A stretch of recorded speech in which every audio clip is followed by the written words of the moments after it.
Okay, so I straightened my hair for the first time in 3 months this morning.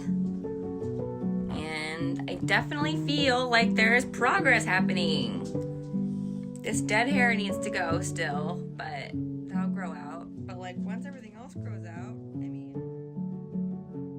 What's up everyone? Today we are coming to you live from my couch. Yay! Rocky's making an appearance today, who is currently dead asleep. So can we just take a second and look at this big giant sweater? I'm wearing this because it was 75 degrees outside last week and today is 40 degrees outside, which is freezing to me. And that is why springtime is and forever will be my least favorite season. But we're not talking about the weather. Today we're talking about how I kicked the absolute shit out of hair loss in one.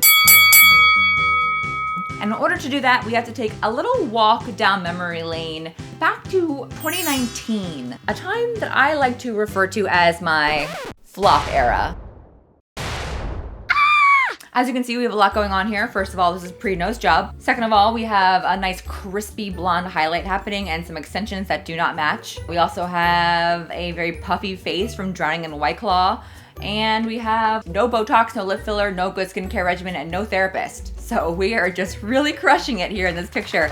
But that's why it's called a flop era for a reason. As you can see, this is probably 4 or 5 videos worth of content alone, but for the sake of this video, we are talking about hair today. So let's just knock all that stuff out of the way and start talking about it. I did a lot of stuff to achieve the hair that I have on my head now, and it is still by no means like perfect or thick. I'm no stranger to a good clip-in extension from time to time, let's be honest. But it is in a much better situation now than it was back then, so I figured I would just talk about how I got it here, and hopefully I can maybe help someone else out there who's going through something similar to what I went through. So I created a list. I hope that that's the best way to give context to this whole story in general. But if you have any questions after this video, please feel free to leave a comment down below. I'm an open book when it comes to this kind of stuff, and I will gladly answer any questions that you have. All right, so with all that out of the way, let's get into it. Item number 1 is doctors. Now, I knew my hair was thinning for quite some time before that photo was taken. I mean, like, hence the extensions, obviously. But it wasn't for lack of trying to figure out what was going on. Because before I found the hair specialist that I will talk about here in 2 seconds, I went to, I'm not even kidding you, 5 different doctors trying to figure out what was wrong with my scalp. I went to my primary, I went to 2 different dermatologists, I went to an endocrinologist, and I also went to my gyno because like maybe it was a hormone issue, you know? And all of them gave me basically the same answers, which was things like stress, or have you tried biotin, which was so annoying because obviously I'm there for a reason. Like clearly I've tried biotin. Or my favorite one was, I don't know what's wrong, come back in 6 months and we'll try and figure it out then.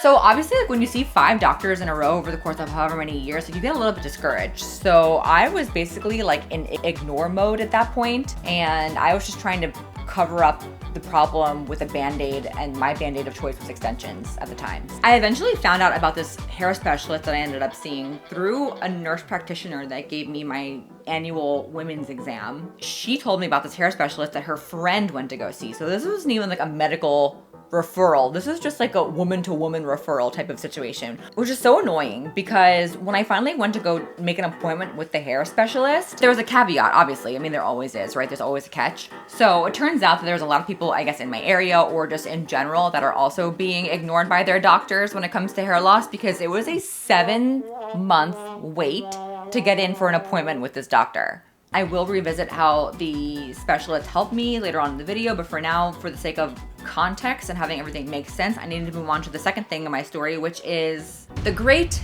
extension purge of 2021. So this is a short one. Basically, I knew that if I wanted to give my head a fighting chance to ever grow hair back again and actually receive an answer to my problems, I knew that the extensions that I had in my hair had to GTFO. So I removed those sticky little fuckers. They were tape-ins. And I mean, honestly, at that point, it wasn't that hard. They were basically all falling out anyway because I had almost no hair on my head to keep them in the first place. I had all of those taken out and then I was left with something like this. And if you see all of that hair underneath, yeah, when that was gathered into a ponytail in the back of my head, it was literally, I'm not even kidding you, the size of a Sharpie.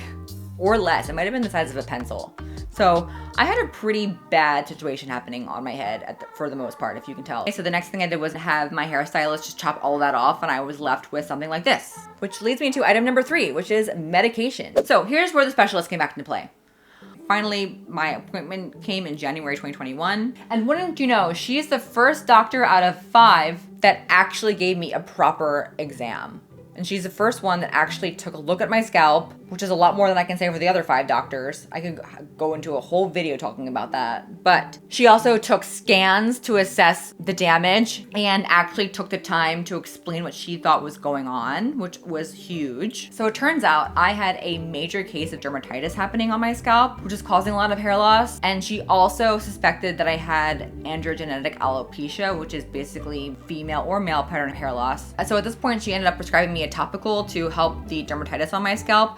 And then she also prescribed me 2.5 milligrams of oral minoxidil, which is Rogaine for the people in the back, but it's in a pill form, which is basically the same size as a growth control pill. So that was easy to do, way better than having to do a foam. She also is a huge fan of Nutrafol. So I have been taking the Nutrafol and the 2.5 milligrams of minoxidil ever since that appointment. And I sincerely feel like it has helped a ton. Now, in the past 4 or 5 months, I wanna say, I also put myself on spironolactone that I was able to get my hands on through a website called muesli.com. Not a sponsor, I literally only have 19 subscribers. That's just a tip from me to you that I wish that I had back then when I was going through all this hair loss stuff, because I think that it would have helped me a ton. But if you are someone who maybe doesn't have a hair specialist to go see in your area, or you don't have access to go see a hair specialist, or you're being dismissed by a bunch of doctors like I did, definitely give Muesli a try, because you're able to do a hair loss consultation, I guess, with a telehealth doctor. They're able to also prescribe things like minoxidil and other hair growth solutions. So definitely check that out for sure. That leads me to item number 4 on my list. Wigs. So back then I was so fucking uncomfortable in my own skin that I could not bear the thought of people I know seeing me with such a drastic change on my head. I know, that's so stupid, but that's just how I felt back then. You really do change over the years, you know? I mean, I know for a fact that I wasn't fooling anyone with those extensions, but at the same time, in my head, it just made sense for continuity, I guess. I don't know. I can't tell you what I was thinking, but I decided that the best course of action for me in order to give my real hair a fighting chance to grow back with the new drugs that I was taking and everything else I'll talk about in the rest of this video, I decided that I was going to basically just give my real hair a rest and wear a wig for an entire year. I ended up with 3 wigs, all from Jon Renau, all human hair, all bought from eBay. My dad got me the first one. I got myself the next 2. All of them are blonde. I mean, obviously I'm a brunette now, but I ended up with the Jon Renau Sienna. This is the one that my dad got me. And then this is the Jon Renau Blake. And then I also have the Jon Renau Angie. Also, if you ever want to give wigs a try, I definitely suggest hitting up eBay first before you go the retail route, because you can usually find them a lot cheaper on eBay than you can buying through like any kind of like wig website. And not only did I feel like the wigs really helped a ton with having me just be able to give my hair a break, they were a ton of fun. I had my hairstylist trim them up a little bit so they looked more real. And I also ended up learning a ton about wigs in general. And here's the cool thing about wigs is that you wash them, style them, and then they basically end up being good to go for like 4 or 5 wears, sometimes longer. And so the cool thing was I was able to do my makeup and then just like throw the wig on as like the last step of my getting ready routine, and I was like out the door.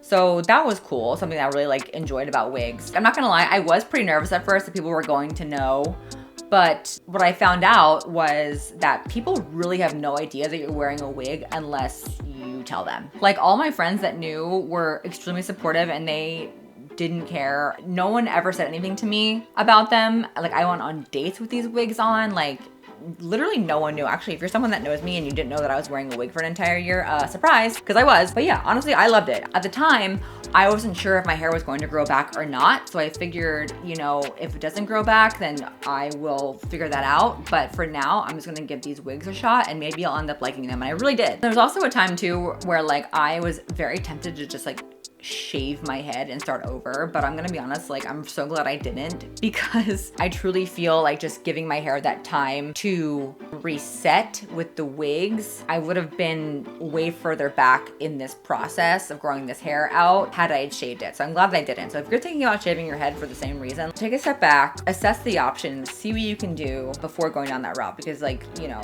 for me personally, I really am glad that I didn't shave my head. There is so much more that I could talk about when it comes to this topic. There's definitely enough that I could talk about in an entire video. So if that's something you're interested in, let me know in the comments down below, because I will gladly talk about wigs until I'm blue in the face, because I love them. I think they're great. But for the sake of this video, let's move right along to item number 5, and that is treatments that I did. Now, after looking up, I think, every single hair loss solution known to man, I caved and finally broke down and bought the hair loss red light therapy helmet. According to my hair specialist, red light therapy can promote hair growth. So at the time I really wanted to add it into my routine, and I was pretty consistent with it at first. Like, you're supposed to wear it every other day for 25 minutes. But in my opinion, like, this helmet can get pretty uncomfortable to wear. So it wasn't my favorite thing to do after a while. I can't really say how comfortable the other models from this iRestore brand are or not, because I just wanted to go with the cheapest option. Yeah, I don't know. I didn't love this. I still wear it from time to time, but I also think that, like, I can't just give this all the credit for my hair growing back because I was doing so many other things, but I just wanted to mention in this video as another thing that I did. The other treatment that I had done was 4 rounds of PRP therapy. And this is another thing that I can't really say helped a ton or not. And I also can't advocate for PRP therapy in general, just because I think that it was so expensive. And given the fact that I was also taking the minoxidil and the other things that I've been taking over the years for hair growth, I can't say that it necessarily helped me or hurt me. And given the cost in general, you have to keep doing it over time. If you want to give it a shot, go for it. For me, I'm probably not going to ever get it again just because of the cost. And it's just, like, so unfair too, because, like, not having hair is just so expensive, because, like, these companies and people and treatments, they all know that we're going to pay it because we want our hair back, which sucks. And that leads me to the last thing on my list, which is item number 5. And that is using only high quality salon products. So I wanted to give my hair the best chance to succeed. So I ditched every single drugstore product that was in my bathroom, and I switched completely to Virtue Labs, and that is the only brand of hair products besides 2 volumizing ones that I still use to this day. My favorite from them is the Green Recovery Shampoo, and I also love their hair oil, and also the deep conditioner is amazing. But yeah, the science behind Virtue Labs is really cool. They use this thing called alpha keratin complex. I'll link them down below so you can check it out, but they basically have this really cool science that only is in their hair products that really help rebuild the hair shaft and make your hair healthier over time. And, like, my hair feels so much healthier and stronger now, and the quality is so much better, and I fully believe that my hair was able to grow out into this healthier situation because of the Virtue Labs products. All of them. There's nothing on that website that I don't love. And I will also do a full video on my whole hair care routine using Virtue, so stay tuned for that. But anyway, if you are dealing with hair loss or thinning hair in general, I just want to say, like, how proud I am for you for hanging in there, because I know how hard it is. I'm still struggling with it today, but I remember when my hair was at rock bottom, like, I was going on YouTube and looking at different videos from other women talking about their hair loss journey and how they were able to grow their hair back so I could feel less alone. I hope I was able to maybe pay it forward, even if it was just a little bit, by sharing my experience. And as I mentioned before, if you have any questions, please do not hesitate at all to ask me down in the comments below. It will absolutely brighten my day. And where are you going? What was I saying? Oh yeah, please do not hesitate to leave a comment down below if you have any questions. I am an open book, like I said, when it comes to this stuff, and it will also make me feel like I'm not talking into the void here on YouTube. And please be sure to subscribe if you like this video, because me and my 19 subscribers are getting very lonely, and there's gonna be lots more hair content, other kind of stuff, a lot of fun stuff to come on this channel. I'm not going anywhere. So definitely join our internet party now so that you can say that you've been here since the beginning. If you are one of the 19, thank you so much for subscribing. That means the world to me. And also, do not forget, you are a badass bitch no matter how much hair is on your head. And yeah, that's all I have to say. So until next time, okay, love you, bye. Okay, so I straightened my hair for the first time in 3 months this morning. I definitely feel like there is progress happening. This dead hair needs to go still, but that'll grow out. But, like, once everything else grows out, I mean, my part looks thicker and the bottom looks healthy. So, yay, let's keep going. Maybe one day I won't have to wear wigs.